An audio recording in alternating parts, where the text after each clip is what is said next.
أعوذ بالله من الشيطان الرجيم. بسم الله الرحمن الرحيم.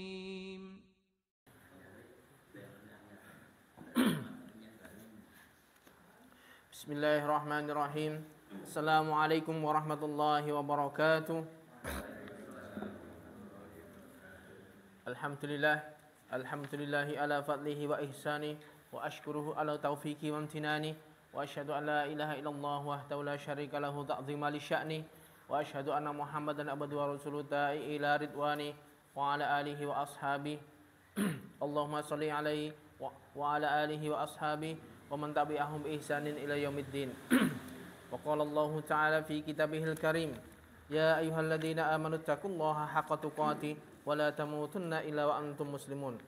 وأن أصدق الحديث كتاب الله وخير الهدى هدى محمد صلى الله عليه وسلم وشر الأمور محدثاتها وكل محدثة بدعة وكل بدعة ضلالة وكل ضلالة في النار. Ma'asyiral muslimin rahimani wa rahimakumullah. Alhamdulillah malam hari ini kita dipertemukan kembali di dalam majelis yang mulia ini, majelis yang membahas tentang dasar-dasar agama kita. Sudah berlalu mungkin kita sudah belajar setahun hampir tentang pondasi pokok, yaitu kita belajar awalnya itu tentang tauhid, mengenal Allah, mengenal Rasul, mengenal agama Islam. Kemudian diteruskan dengan perincian kita belajar tentang rukun-rukun iman. Iman kepada Allah, iman kepada malaikat, kepada kitabnya, kepada Rasulnya, kepada hari akhir, dan juga kepada qadar baik dan buruk. Kemudian kita lanjutkan pembahasan kita tentang kitab Al-Arba'un An-Nawawiyah. Jadi Al-Arba'un Nawawiyah ini adalah 40 hadis yang dikumpulkan oleh Imam Nawawi rahimahullah. Beliau seorang ulama Syafi'iyah dari mazhab Syafi'i yang usianya cukup singkat istilahnya.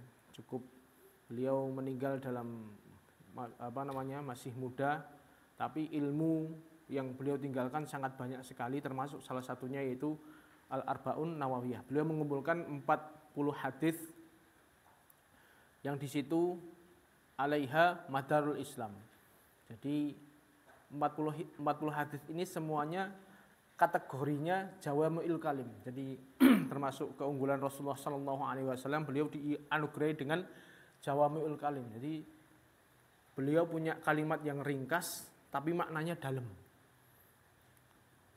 Semua hadis-hadis yang akan kita pelajari nanti adalah hadis-hadis yang berkategori jawami'ul kalim. Jadi hadisnya itu singkat, simple, tapi maknanya sangat luas. Dan 40 hadis ini adalah porosnya agama Islam. Seseorang apabila menguasai 40 hadis ini semuanya, seakan-akan dia mengetahui agama Islam secara global. Adapun terperinci ya kita belajar lebih dalam lagi. Tapi secara global kita mengetahui bagaimana Islam itu dengan kita belajar 40 hadis ini. Kita awali hadis yang pertama yang ditulis oleh Al-Imam An-Nawawi rahimahullah, yaitu hadis yang diriwayatkan oleh Imam Bukhari dan juga Imam Muslim di dalam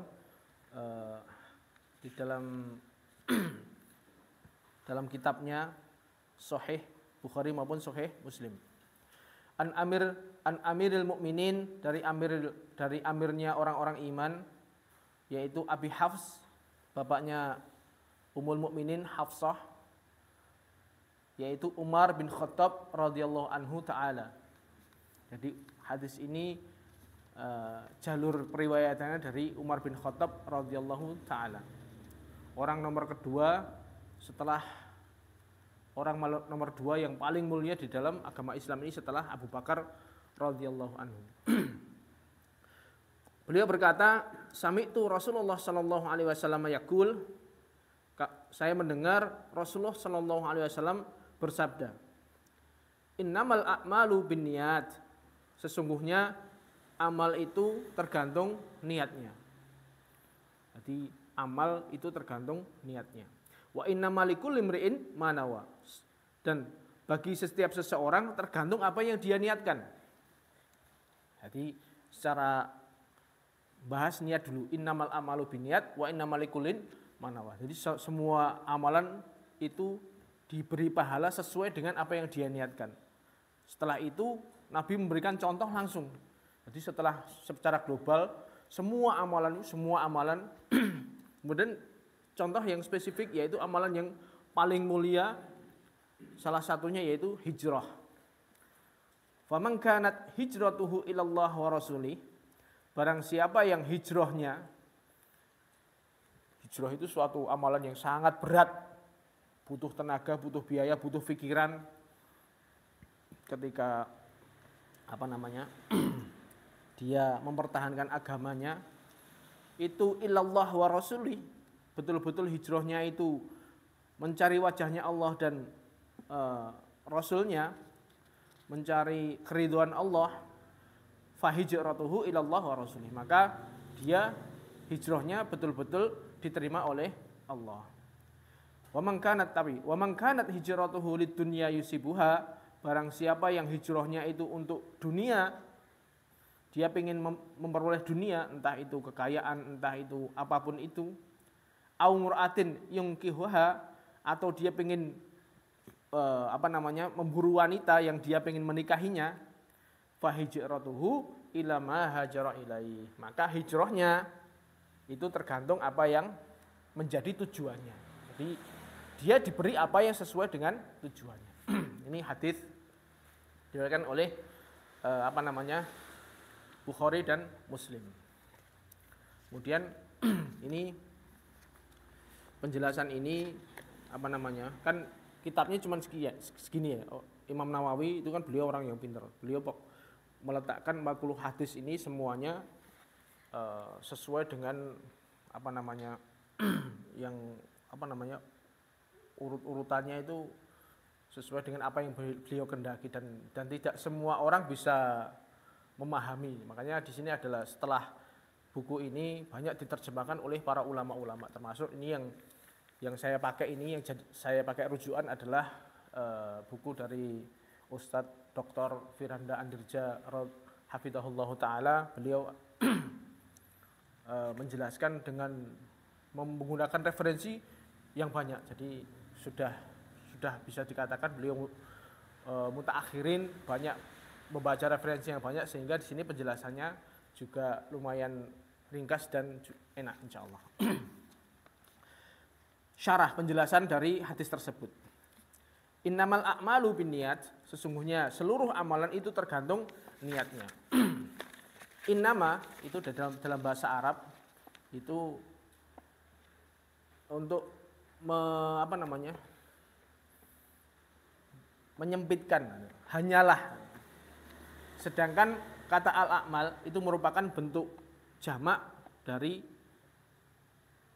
amal.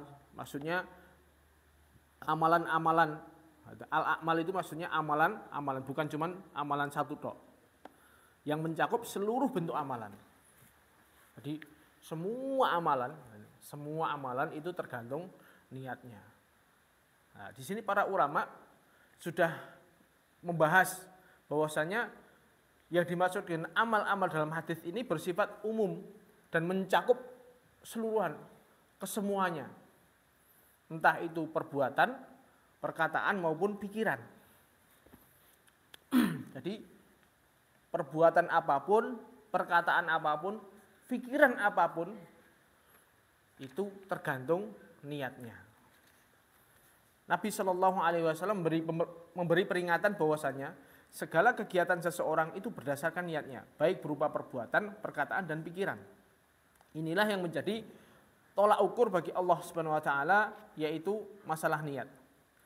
Maka tatkala seorang hendak berbuat, berkata, dan berpikir, hendaknya ia niatkan semua itu karena Allah. Ini yang kita tuju. Kita ikhlas, betul-betul ikhlas karena Allah. Apapun yang kita ucapkan, yang kita lakukan dan juga apa yang kita pikirkan itu untuk Allah. Contoh paling nyata, ini kan ada 3 jenis, pikiran, ucapan, perbuatan. Pikiran pun, kita apa yang kita pikirkan, itu juga ada timbangannya di sisi Allah. Yang jelas, contoh, bagaimana pikiran itu bisa mendatangkan pahala dan juga sebaliknya, pikiran itu bisa mendatangkan dosa, adalah misalnya kisahnya Al-Walid bin Mughirah. Yaitu tatkala dia berpikir bagaimana bisa mencela Al-Quran. Jadi saat itu ketika Nabi Muhammad dakwah dengan membawa Al-Quran, ini banyak orang yang takjub dengan Al-Quran. Makanya pembesar-pembesarnya Quraisy bingung bagaimana orang-orang awam itu biar enggak belajar Al-Quran bicara nih. Makanya dia mikir, innahu fakkara wa qaddar. Jadi sungguhnya dia telah memikirkan wa qaddar dan menetapkan. Maksudnya dia pikiran bicara nih kan. Quran ini yang menakjubkan bagi orang-orang Arab tahu bagaimana ajaibnya Al-Quran. Makanya biar orang awam itu bisa berpaling, tidak belajar Quran gimana caranya. Makanya dia berpikir, piye carane gen orang itu enggak tertarik dengan Al-Quran. Fakutila kaifa qaddar.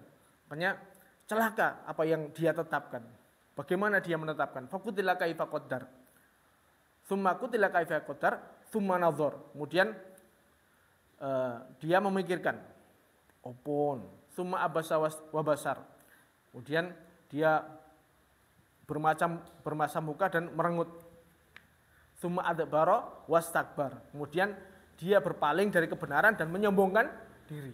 Ini seperti itu. Dia berawal dari pikiran. Mikir piye carane. Itu kan berpikir tuh. Pikiran ini tergantung apa yang dia niatkan. Dia niat pengen bagaimana caranya Al-Quran, kitab Allah ini dijauhi oleh manusia.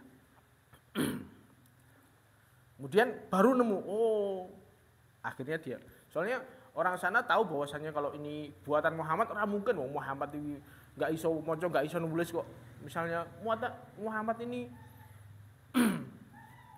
nah, terus baru kata faqala in hadza illa sihrun yu'thar. Al-Quran ini adalah tidak lain hanyalah sihir yang dipelajari dari orang-orang dulu. Muhammad itu belajar dari orang-orang dulu. In hadza illa qaulul bashar. Quran ini hanyalah perkataan manusia. Jadi dia memikirkan sampai semalam suntuk bagaimana nanti setelah itu dia berkata kepada orang-orang Arab agar berpaling dari Al-Quran. Akhirnya ketemu jawabannya. Oh ya wis, tak ngomong ini. Kemudian setelah Al-Walid bin Mughirah nemu seperti itu diomongkan sama teman-temannya, baru mereka menyebarkan isu bahwasanya Al-Quran adalah sihir yang dipelajari dari itu hanya buatan manusia. Dan orang-orang awam yo percaya wae ketika tokoh mereka yang mengatakan seperti itu. Ini ketika Al-Walid bin Mughirah mengerahkan pikirannya untuk mencela Al-Quran, maka dia mendapatkan dosa sebab perbuatan hanya berpikir tok. Dia hanya berangan-angan piye carane itu mendapatkan dosa. Berarti kan pikiran itu dengan niat apa yang dia niatkan, dia mendapatkan pahala ataupun dosa. Sebaliknya, orang yang menggunakan pikirannya untuk kebaikan Islam, maka dia akan mendapatkan pahala di sisi Allah Subhanahu wa taala. Begitu juga dia berpikir bagaimana caranya Islam ini maju, bagaimana dakwah ini bisa jalan, bagaimana kajian-kajian bisa hidup. Dia berpikir tok itu dulu. Dia niatnya dengan niat yang baik, itu juga dapat pahala dari Allah Subhanahu wa taala. Jadi pikiran itu bisa menjadikan dosa dan juga bisa menjadikan pahala tergantung apa yang dia niatkan. Paham nggih?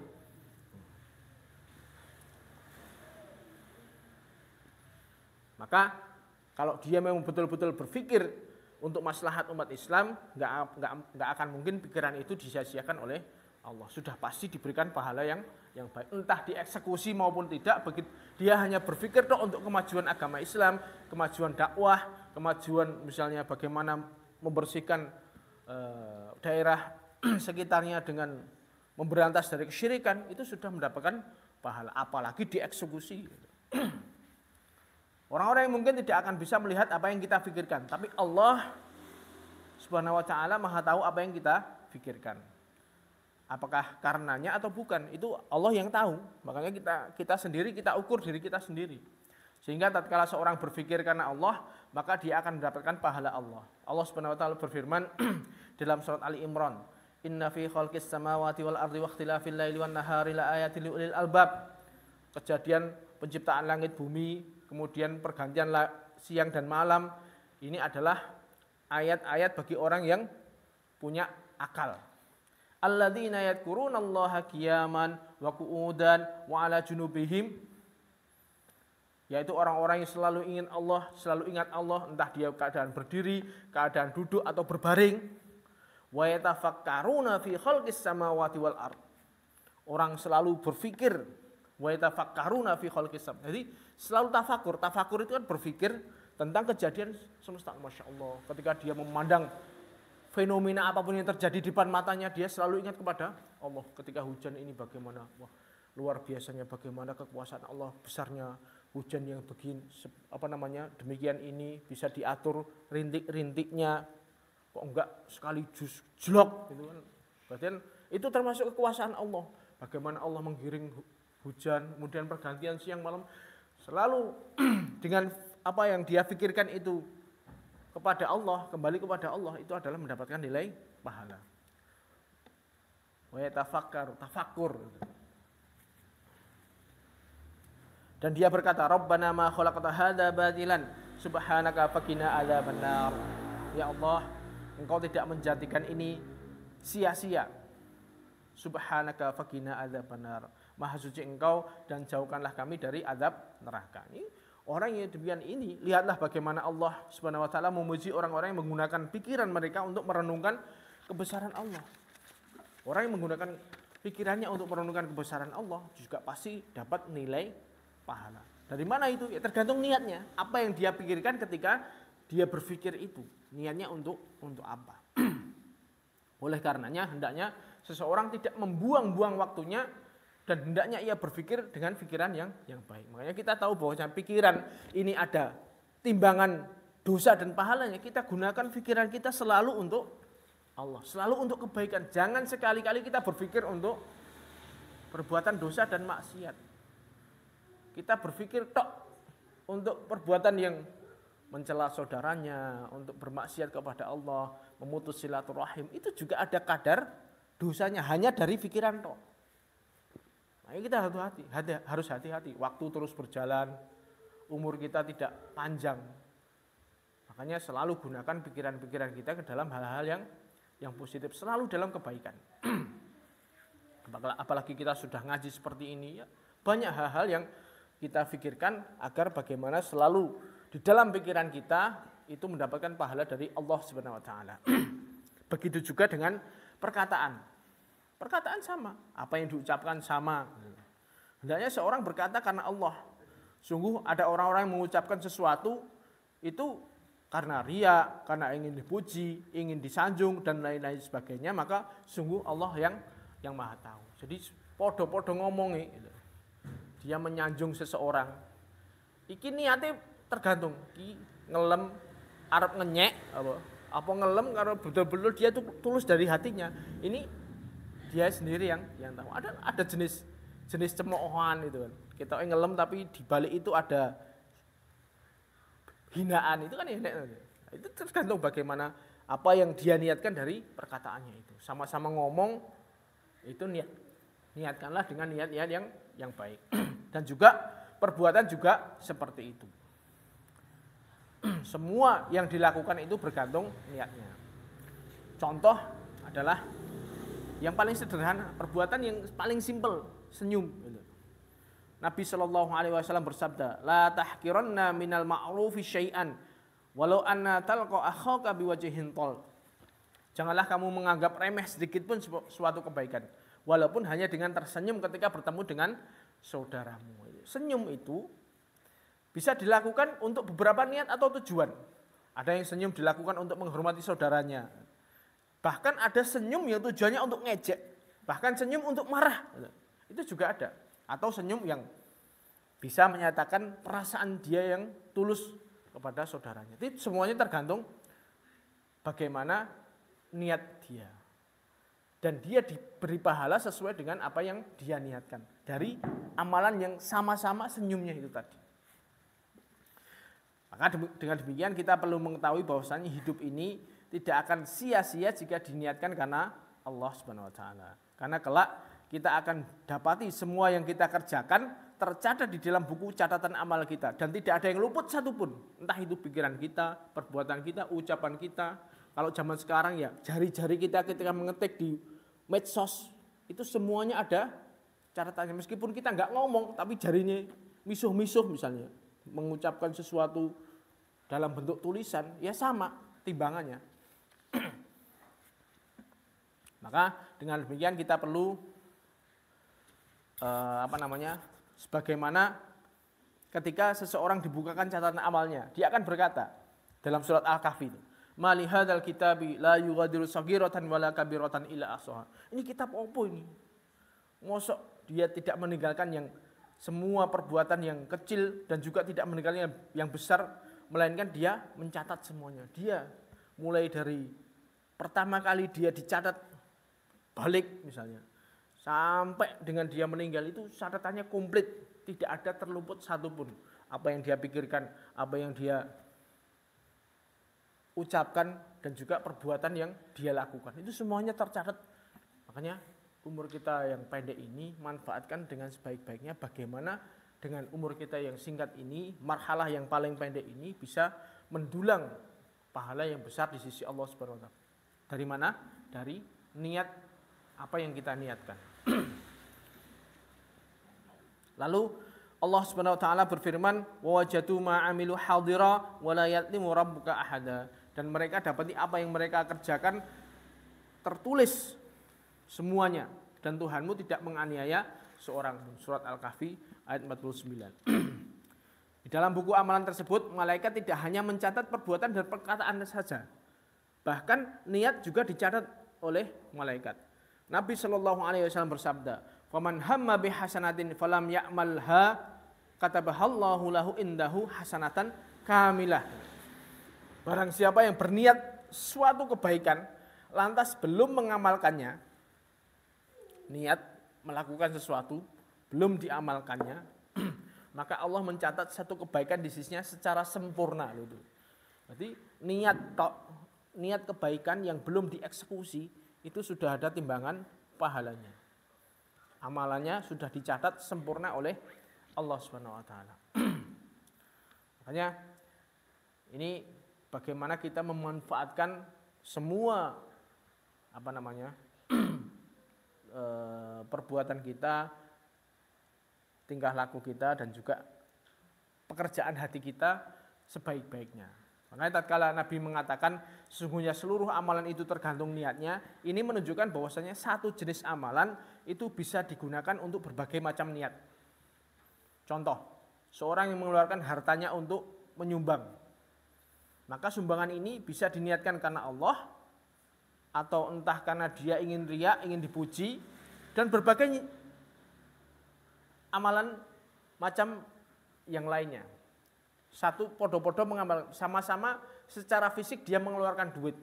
Tapi itu tadi timbangannya sesuai dengan niatnya. Kalau dia niatnya benar, dia dapat pahala. Kalau enggak benar, dia pengen dapat pujian, ya dapat pujian nek oleh.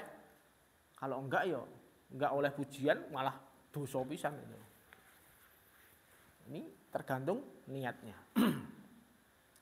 Dari sini hendaknya seseorang senantiasa ingat bahwasanya amal yang diterima oleh Allah Azza wa Jal adalah jika niatnya karena Allah Azza wa Jal. Jadi betul-betul kita niatnya betul-betul karena Allah. Jadi kalau bisa dikatakan kita gambar ya seperti itu. Jadi semua amalan ini mengerucut tiga jenis tadi, perbuatan, perkataan, pikiran ini mengerucut pada bagaimana niat kita. Entah dari sini ini bisa melahirkan fisiknya sama, metu ngomah, datang pengajian misalnya. Tapi nanti hasilnya bisa beda tergantung apa yang dia niatkan dalam hatinya. Makanya betul-betul kita luruskan Jangan sampai kita banyak merasa sudah beramal sudah banyak, tapi karena kita tidak pandai mengatur masalah niatnya, nanti begitu di akhirat menyesal. Ini jangan sampai. Makanya betul-betul kita berusaha untuk ikhlas lillah karena Allah.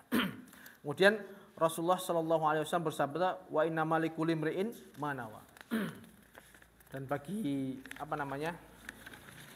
seseorang itu diberi pahala oleh Allah sesuai dengan kadar niatnya. Ada orang yang beramal soleh murni karena Allah, dan ada orang yang beramal soleh niatnya karena dunia dan akhirat. Jadi ada dua. Contohnya, ada orang yang berjihad di jalan Allah, dan ada yang niatnya murni karena Allah, dan juga ada yang niatnya untuk mendapatkan ghanimah. Ini ada. Dan itu terjadi. Berangkatnya niatnya karena Allah, tapi ketika sudah terjadi pertempuran fisik dan menang, itu nanti ada dapat yang namanya ghanimah, jarahan. Itu kan berarti sudah dunia di situ. Nah, ini niat seseorang dipertaruhkan di situ. Ada yang bisa niatnya berubah karena hal-hal tersebut. Contoh lainnya adalah orang yang menuntut ilmu. Ada yang niatnya bisa dakwah, ada yang niatnya juga untuk biar dikatakan dia berilmu. Itu juga seperti itu. Sama-sama perbuatannya sama, tapi ternyata hasilnya beda. Dengan demikian kita dapati bahwasanya niat itu sangat banyak macamnya, dan kadar pahala seseorang itu tergantung niatnya. Jadi apa yang kita dapatkan itu tadi sesuai dengan apa yang kita niatkan. Makanya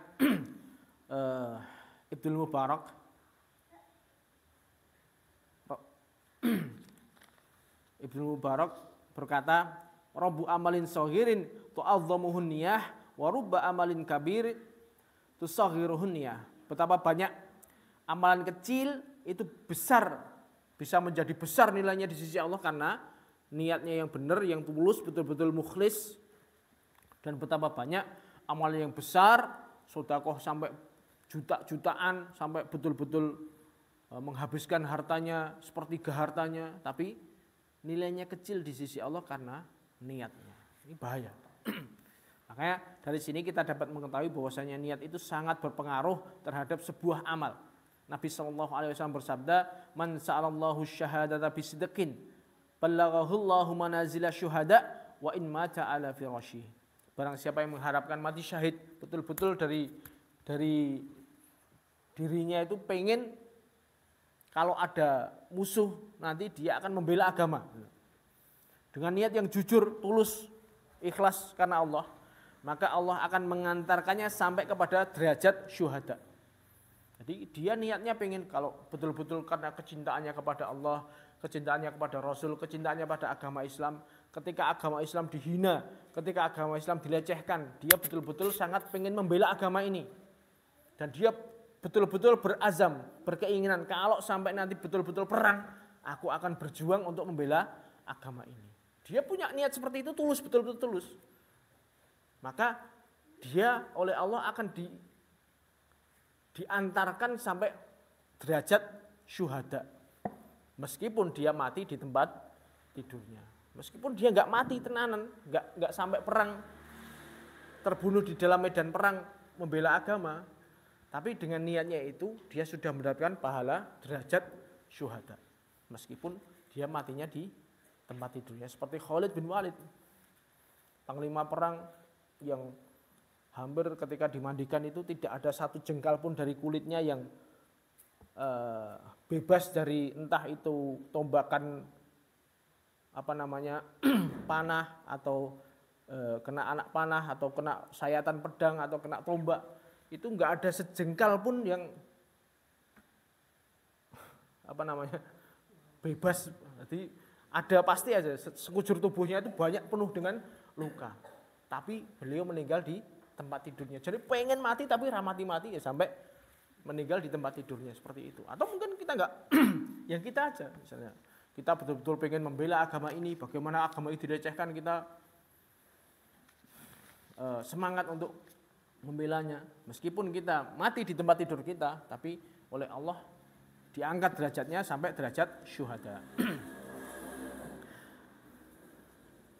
Lihatlah bagaimana niat bisa mengantarkan seseorang kepada derajat syuhada meskipun ia meninggal di tempat tidurnya.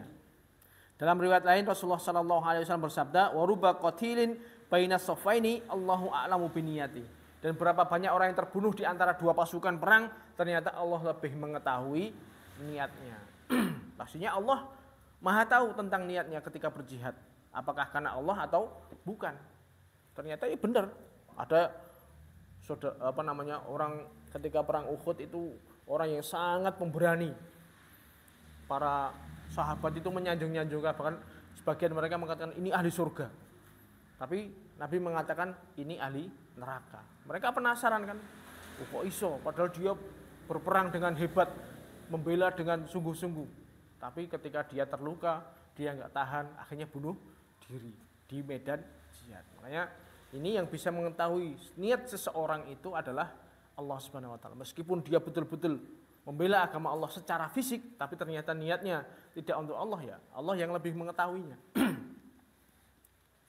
Kemudian Rasulullah sallallahu alaihi wasallam bersabda, "Faman kanat hijratuhu ila Allah wa rasulih, fa hijratuhu ila Allah wa rasulih. Wa man kanat hijratuhu lidunya yusibuha aw imra'atin yunkihuha, fa hijratuhu ila Allah ila ma hajara ilaihi." Barang siapa yang hijrah karena mendapatkan dunia atau karena wanita yang ingin dinikahinya, maka hijrahnya kepada apa yang menjadi tujuan niatnya. Jadi itu pun kalau dia dapat. Ya, kalau yang dia hijrahnya untuk selain Allah tadi, dia ya dapat kalau memang dapat. Tapi dia tidak mendapatkan pahala dari Allah. Setelah Nabi Shallallahu Alaihi Wasallam menjelaskan tentang pentingnya niat, beliau Shallallahu Alaihi Wasallam kemudian menyebutkan satu contoh ibadah yang mulia, yaitu hijrah. Hijrah adalah ibadah yang mulia sehingga dijadikan contoh oleh Nabi Shallallahu Alaihi Wasallam. Bahkan di dalam Al-Quran banyak disebutkan kata hijrah sebelum disebutkan kata jihad. Jadi secara derajat itu hijrah itu lebih tinggi derajatnya dibandingkan dengan jihad. Di antara firman Allah Subhanahu wa taala, "Innalladzina amanu walladzina hajaru wajahadu." Sungguhnya orang yang beriman, kemudian orang-orang yang hijrah dan juga orang-orang yang jihad. Jadi hijrah dulu baru jihad fi sabilillah, fa ulaika yarjuna rahmatallah. Mereka adalah orang-orang yang mengharapkan rahmat Allah. Juga Rasulullah sallallahu alaihi wasallam bersabda, "Al ibadatu fil harji ka hijratin ilayya." Ibadah saat terjadi fitnah, terjadi banyak pembunuhan, banyak terjadi peperangan, maka seperti hijrah menuju Nabi Shallallahu Alaihi Wasallam. Ini berarti contoh bahwasanya hijrah itu termasuk ibadah yang mulia. Makanya Nabi mencontohkan setelah lafadz innamal amalu biniat, kemudian paragraf berikutnya, faman kanat hijratuhu, barang siapa yang hijrah. Nah, ini berarti kan hijrah itu termasuk amalan yang mulia. Ini kita bahas masalah hijrah. Hijrah secara bahasa, secara makna,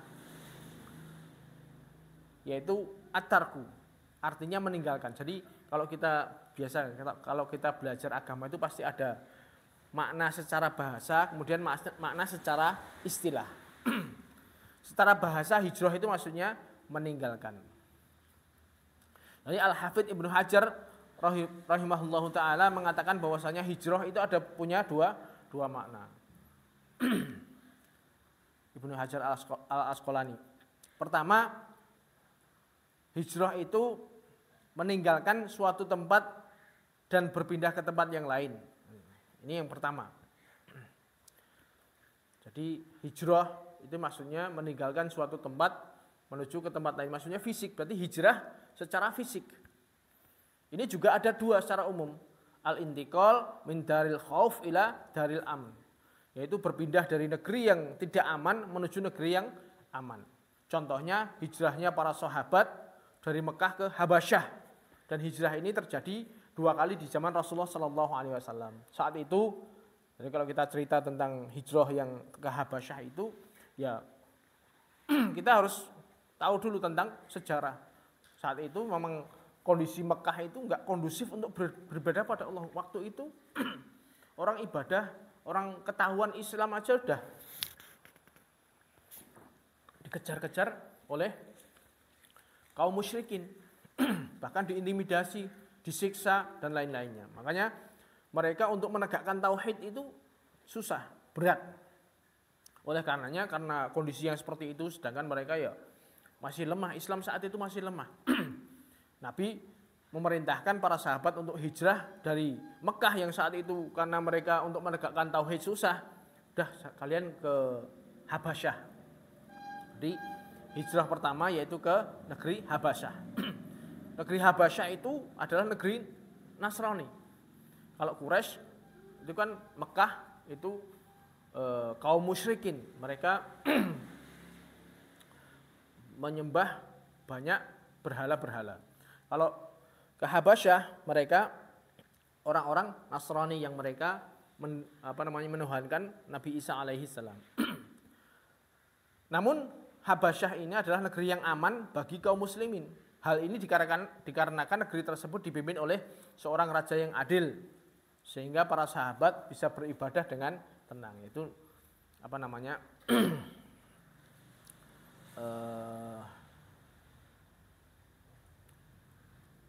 Raja Najasyi yang kita kenal beliau seorang raja yang adil, bahkan bisa dikatakan beliau sampai meninggalnya masuk Islam, tapi beliau hanya sendirian karena tahu bagaimana indahnya Islam, akhirnya beliau masuk Islam, tapi tidak ada yang mengikuti keislaman beliau, sehingga ketika meninggal Nabi menyuruh untuk sholat gaib. Ini meskipun hijrah dari Mekah ke negeri Nasrani saat itu lebih aman daripada ketika mereka tinggal di Mekah. Mereka untuk menegakkan agama, menegakkan tauhid itu lebih mudah di Habasyah. Mereka tenang, nggak diganggu untuk beribadah kepada Allah. Kalau di Mekah, betul-betul mereka hanya menampakkan sedikit keislaman aja, itu sudah diintimidasi, diganggu dan dilecehkan. Itu juga beberapa saat kemudian terjadi isu bahwasanya orang-orang Quraisy masuk Islam, makanya mereka balik lagi ke Mekah. Tapi ternyata sampai Mekah mereka dapati kaum musyrikin masih seperti dahulu, belum berubah. Jadi mereka akhirnya balik lagi, hijrah lagi untuk kedua kalinya. Ini pernah seperti itu. Jadi pindah dari negeri yang di situ untuk menegakkan agama susah menuju ke negeri yang lebih aman meskipun bukan negeri Islam. Yang kedua, hijrah itu al-intiqal min daril kufur ila daril iman. Berpindah dari negeri kafir menuju negeri Islam. Contohnya adalah hijrahnya Nabi dan para sahabatnya dari Mekah ke Madinah. Mekah saat itu yaitu tadi negeri yang kafir. Madinah sudah dakwah sampai ke sana, banyak orang yang memeluk Islam. Jadi sehingga ketika Nabi berpindah ke sana itu sudah menjadi negara Islam. Jadi setelah Rasulullah SAW berdakwah selama 13 tahun di Mekah, beliau mendapati Madinah telah muncul benih-benih Islam. Akhirnya beliau hijrah dari Mekah ke Madinah, yaitu dari negeri kafir menuju negeri Islam. Makanya barang siapa yang tinggal di suatu negeri yang sulit baginya untuk beribadah di sana, wajib baginya untuk meninggalkan negeri tersebut menuju negeri lain yang mudah baginya untuk beribadah. Ini syariat ini tetap jalan. Kalau kita lihat kondisinya, misalnya kita berada di suatu negara yang di situ kita sulit untuk menampakkan syiar-syiar Islam. Adzan ora oleh, salat ora oleh. Ketahuan salat ditembak misalnya.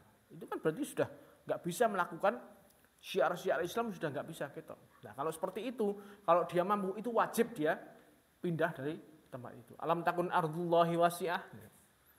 Apakah kalian tidak tahu bahwasanya bumi Allah itu luas? Orang yang tetap bertahan di negeri di mana dia tidak bisa beribadah di dalamnya, maka Allah mencela orang tersebut. Alam takun ardullahi wasi'ah fatuhajiru fiha. Bukanlah bumi Allah itu luas sehingga kalian dapat berhijrah di bumi tersebut. Ini adalah harusnya seperti itu. Kecuali kalau memang tidak punya kemampuan untuk hijrah baru ya ada uzur. Tapi kalau dia mampu, dia harus pergi dari tempat tersebut. Ini makna yang pertama, yaitu meninggalkan satu tempat ke tempat yang lain. Entah itu tempat ini dari tempat yang dia takut beribadah di situ menuju tempat yang aman, ataupun dari negeri Islam, negeri kafir menuju negeri Islam. Makna yang kedua tentang hijrah, yaitu meninggalkan amalan buruk menuju amalan soleh.